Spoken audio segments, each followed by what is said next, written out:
TF1 et Carte Noire vous ont proposé Ciné Dimanche. Carte Noire, un café nommé Désir.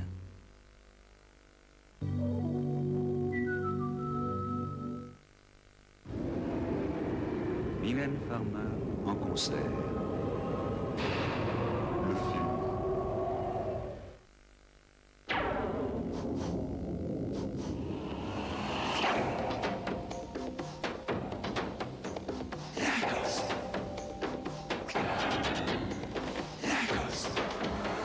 Tout l'esprit Lacoste dans un flacon. Schmitt France présente record, victoire, sensation. Plus haut, plus fort, plus loin. Le plus, le plus, le plus. Cet homme est en train de battre le record mondial de durée sous la douche. Guinness des records, un jeu plein de questions et de réponses sur les records. Guinness des records, un jeu Schmitt France. Oh non, elle va me nettoyer, elle va encore pleurer. Quoi? Des Cap-Four formule bien-être sans soude caustique.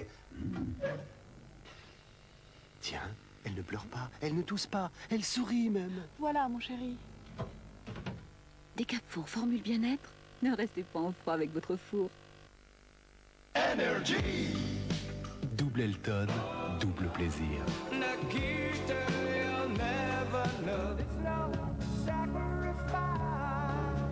And you can tell everybody this is your song. Elton John, l'essentiel. Regardez bien ce petit paquet. C'est Action 2 Excel. C'est nouveau.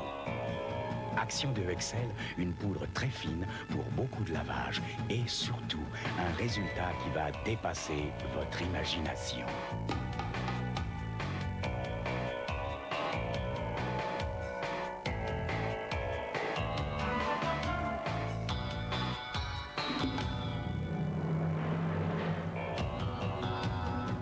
Et voilà, blanc sur blanc, la preuve de l'incroyable efficacité d'Action 2 Excel.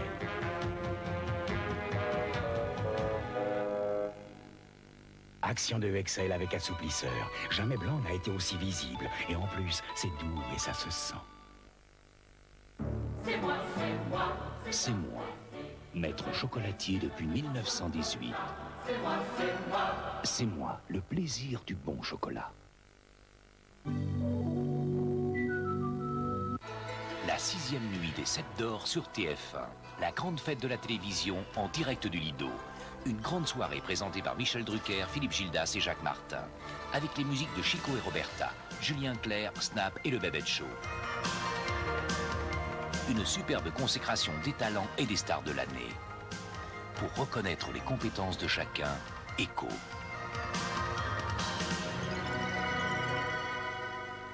Sixième nuit des 7 d'or en direct du Lido, lundi 20h45 sur TF1. Et oui, 7 d'or, le plus attendu des galas pour les gens de la télévision. Une soirée à cœur battant pour tous les nominés, d'autant que 4 7 d'or seront soumis au suffrage du public. Une grande première pour cette 6e nuit des 7 d'or proposée donc par Georges Craven et Paul Giannoli. Elle sera retransmise en direct du Lido à partir de 20h45 et commentée par d'illustres présentateurs. J'ai nommé Michel Drucker, Philippe Gildas et Jacques Martin. Va y avoir du sport, clôturant ensuite cette super soirée. Dans un instant, la dernière édition du journal vous sera présentée par François Bachy. Ensuite, chaque heure de cette nuit qui arrive sera ponctuée par vos séries et intrigues. À signaler un nouveau téléfilm, Le Vignoble des Maudits, aux alentours de 1h59. Et pour les mélomanes, un concert dans le cadre des premières rencontres du Quatuor à cordes à Breteaux, aux alentours de 0h58. Je vous souhaite un excellent début de semaine et dans l'immédiat une très très très belle nuit. Voici TF1 dernière.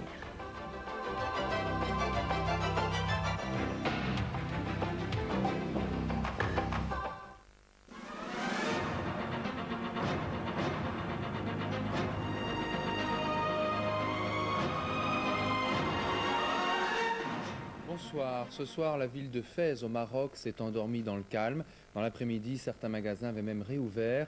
Mais à la paix retrouvée dans les rues s'opposait la polémique sur le bilan des émeutes de vendredi.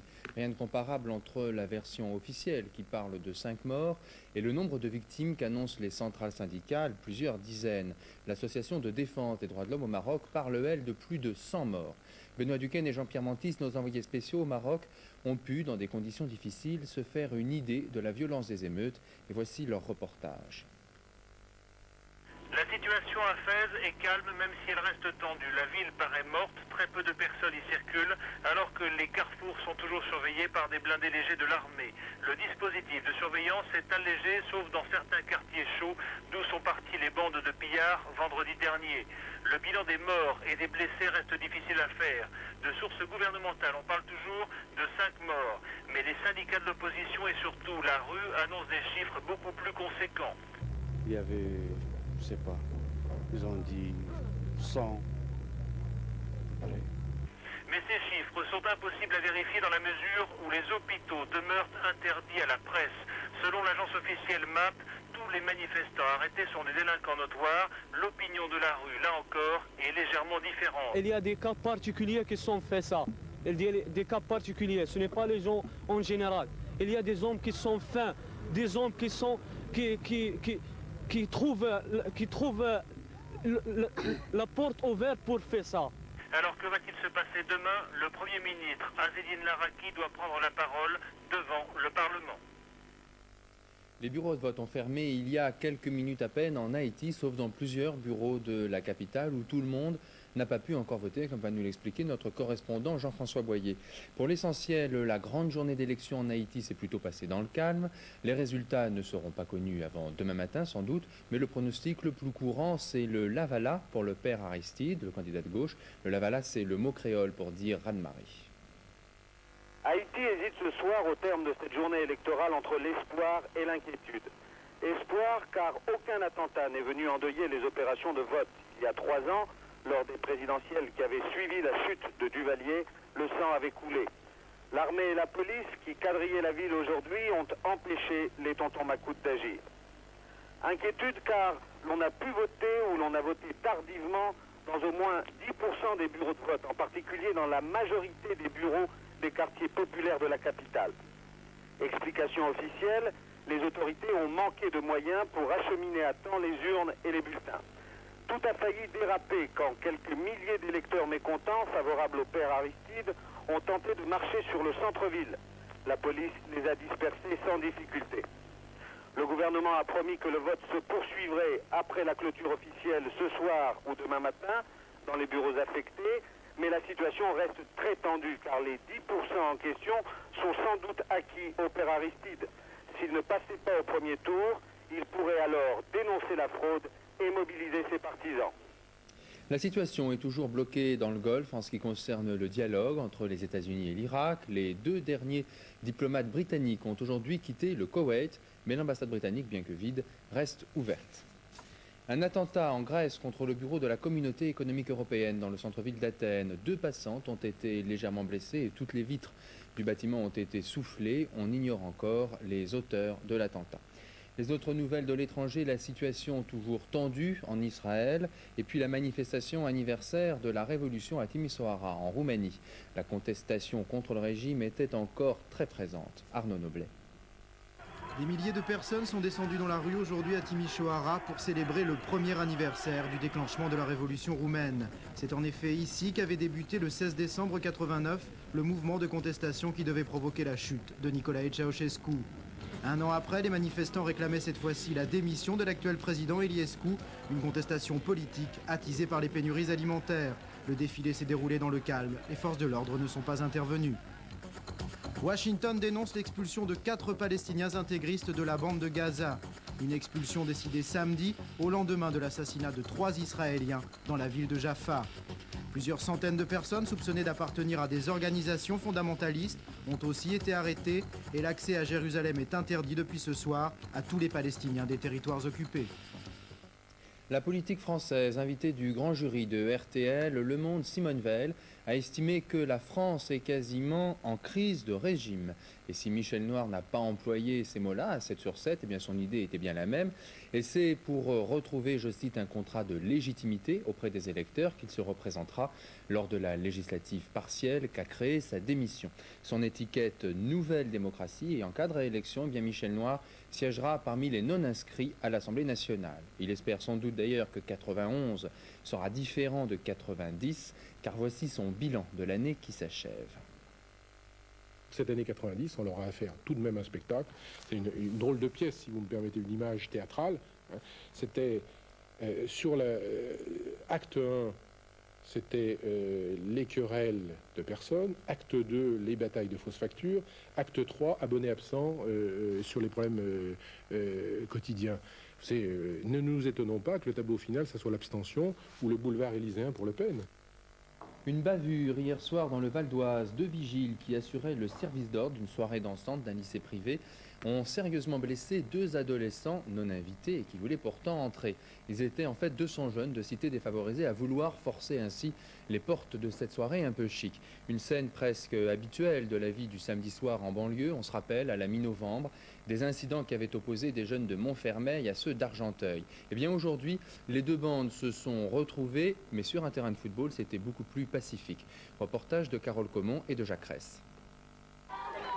Le match de la réconciliation.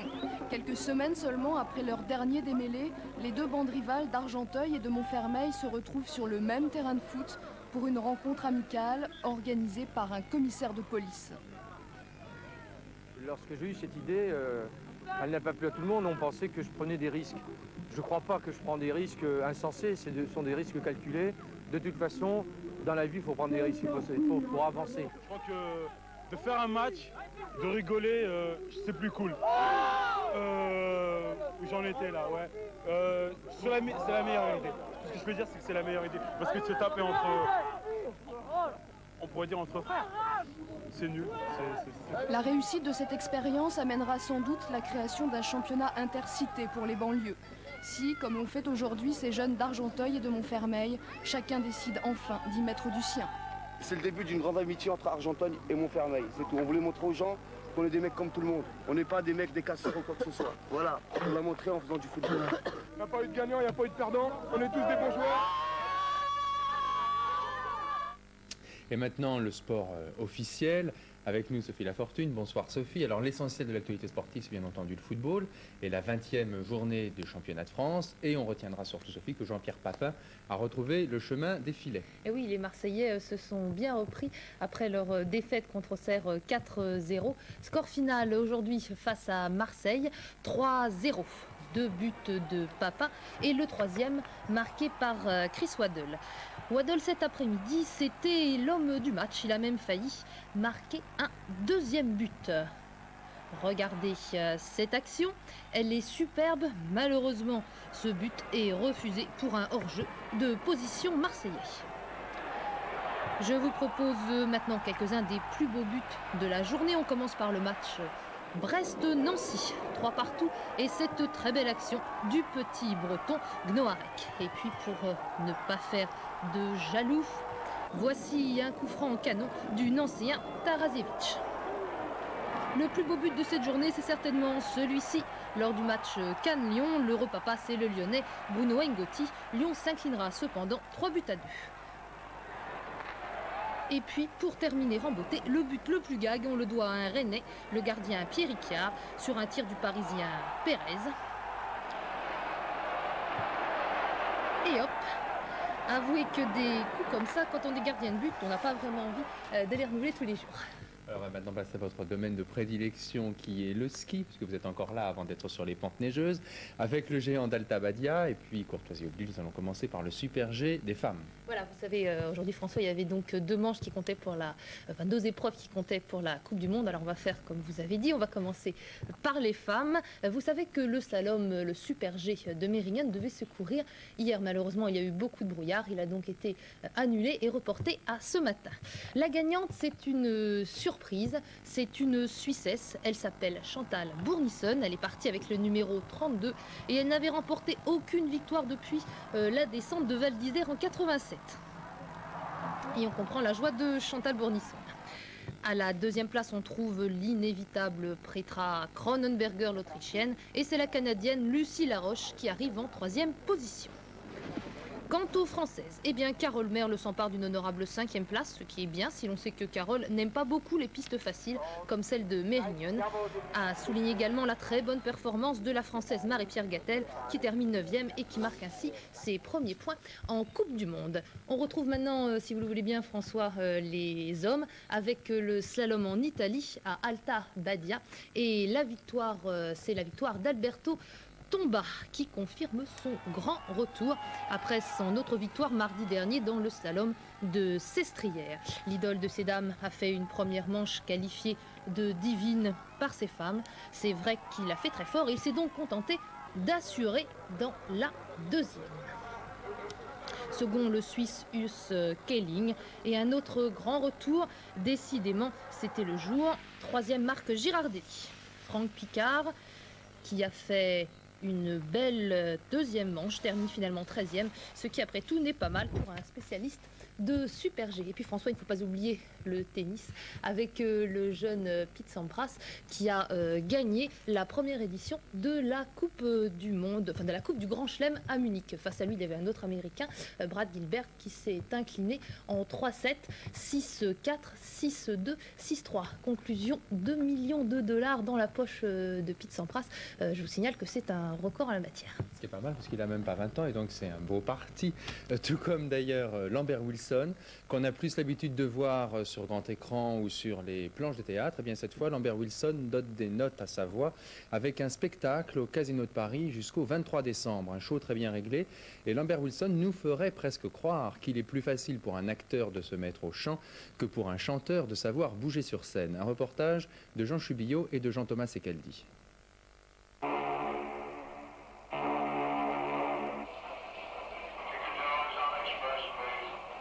C'est la première fois que je mets mon nom sur une affiche et que les gens viennent.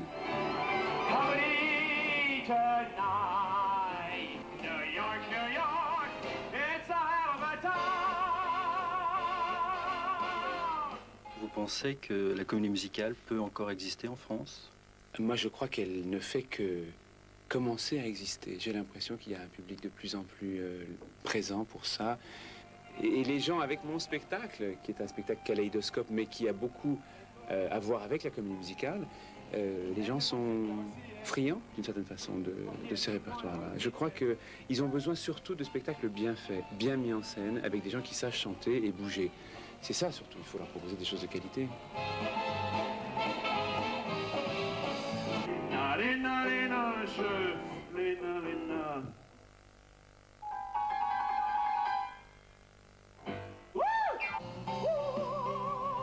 Moi, je suis complètement inconscient, c'est-à-dire que je fonctionne par envie un petit peu enfantine, comme ça, et j'ai eu par moments des réveils comme ça, pendant qu'on travaillait, de panique, mais ça m'a aidé énormément parce que ça m'a fait travailler comme jamais je n'avais travaillé.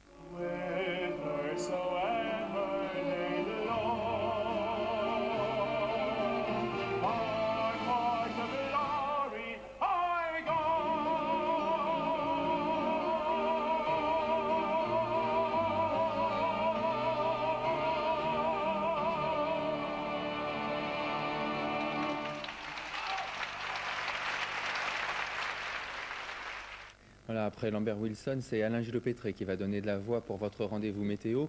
Et demain à 7h, Jean-Michel Lelio ouvre les balles des informations sur TF1. À 13h, Jean-Pierre Pernaut. Patrick Poivre-d'Arvor à 20h. Et en fin de soirée, Jean-Claude Narcy après les 7 d'or. Bonne nuit à tous et à bientôt.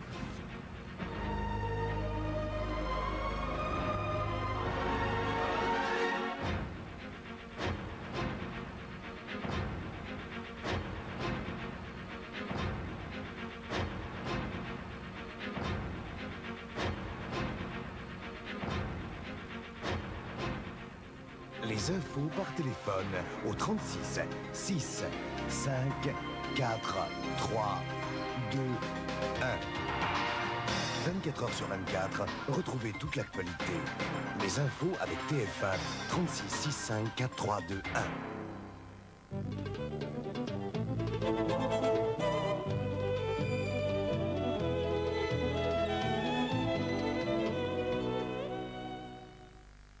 Bonsoir à tous. La semaine qui s'annonce sera âpre et rude, car le froid va s'intensifier, nous dit Météo France. Assez nébuleux ce froid. Regardez pourquoi sur l'animation satellitaire européenne. Voici l'anticyclone qui pilote ses vents de nord-est. Mais il y a, comme vous le constatez, énormément de perturbations en Méditerranée. Et elles envoient des bouffées d'humidité sur le nord. L'humidité suit le chemin de l'anticyclone, ce qui fait que nous avons une couverture nuageuse pas très épaisse, mais qui est tout de même là pour empêcher le soleil de briller, comme cela devrait être le cas en cas d'anticyclone, comme c'était le cas en Écosse ou en Ulster, ou ici en Suède et un peu la Norvège. Il n'y avait que quelques trous aujourd'hui, près de la Grande Bleue, bien sûr. On retrouvera d'ailleurs des éclaircies demain matin tout autour de la Méditerranée, nous dit Météo France, avec quelques petits passages nuageux, surtout en Corse. Sinon, pour le reste du pays, c'est régime plombé, avec des nuages très bas, des brouillards localement givrants, notamment sur l'Aquitaine, l'Auvergne, le centre, le nord-est, des brumes par-ci, par-là, éventuellement un petit coin de ciel bleu et toujours quelques flocons de neige, notamment sur les pieds des montagnes. Oui, parce que les sommets, eux, seront plutôt au soleil. Ce sont des nuages bas. Pour l'après-midi, voici l'évolution. Alors, quelques averses résiduelles en Corse, relatif beau temps près de la Méditerranée, d'assez belles éclaircies peut-être sur la moitié ouest, sinon vous aurez encore un peu de brume. Et là où les éclaircies sont vraiment plus problématiques, c'est sur le nord-est, le centre-est, le massif central, la Bourgogne, le nord des Alpes, jusqu'aux Pyrénées centrales. Et encore quelques flocons sur les Alpes, mais alors au pied des Alpes. Les températures minimales, froides, toujours. Cherchez les températures positives, eh bien, pas beaucoup. Hein. La Corse, 3 à 5 degrés. Nice, 3 degrés.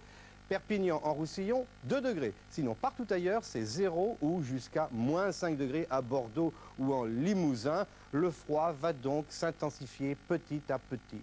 Pour l'après-midi, eh oui, regardez la poche d'air froid là. Elle part du nord-est, elle gagne la Touraine et elle rejoint les Alpes. Moins 2 de minimum prévu par Météo France à Strasbourg, plus 10 quand même de l'extrême sud-est à la Corse. Et un peu plus agréable sur le littoral de l'Atlantique, 4 à Brest, 3 à Biarritz, 0 à Paris en Normandie, sur le nord, l'Artois, la Picardie, la Champagne. Votre semaine, la voici. Pour la moitié nord d'abord. Alors demain, c'est plutôt nébuleux. Mardi, un peu plus de chance de soleil. Mercredi, petite nouveauté. Il y aura un passage pluvieux et légèrement neigeux qui sera suivi d'éclaircies et puis les nuages reviendront dans l'après-midi. Alors je vous ai fait un petit cocktail d'un peu tout cela. Et alors jeudi et vendredi, par retour d'est, normalement, dans un froid assez tenace, nous devrions voir revenir la neige. Pour le midi, c'est pas pareil. Alors le midi demain, c'est pas trop mal près de la Méditerranée, mais c'est moins bon sur le nord de la zone.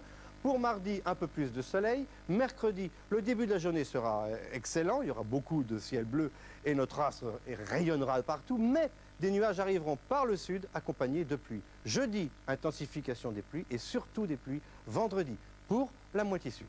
Et bien justement, je vous retrouverai vendredi. D'ici là, bonne nuit.